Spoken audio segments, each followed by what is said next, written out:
I guess I call myself the good girl growing up. I was obeying the rules, approaching life seriously, being the peacemaker, taking little risks, no fabrications. You get the picture. Growing up in a Newark, New Jersey neighborhood, living what I thought was a normal life for a second-generation child with Eastern European roots, diverse neighbors and friends, close extended family, schools that centered and created a place for community life, and enough free rein to make both good and bad decisions.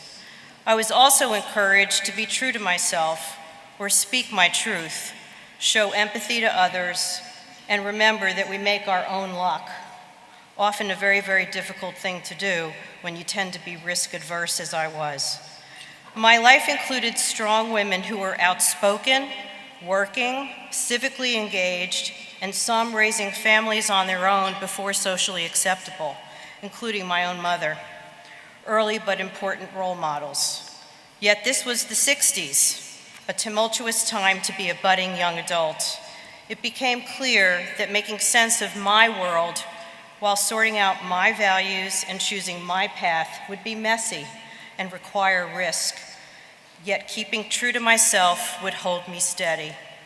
So I ventured beyond the Northeast to school, studied social sciences that would surely not make me wealthy, married outside of my faith, and then moved to Virginia as a newlywed to start what I thought would be a storied career in the Department of Corrections. Well, we know how this is going to go. Only it wasn't meant to be.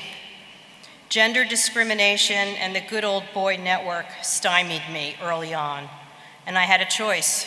Do I stay and be the good girl, or do I leave? And so within 6 months, I left, and I spent the next several decades taking risks and shaping my eclectic path. Along the way, philanthropy found me, and I was hooked.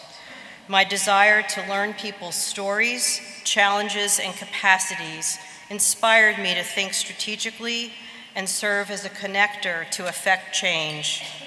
Advisor, teacher, and mentor are roles that stimulate me to think big.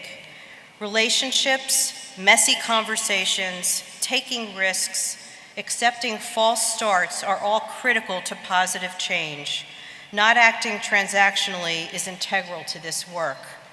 It is humbling for me to be able to bring people together with resources, with those who have little, and witness the impact.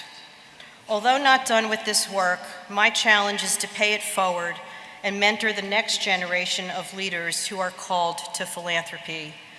The first lesson, don't be a good girl.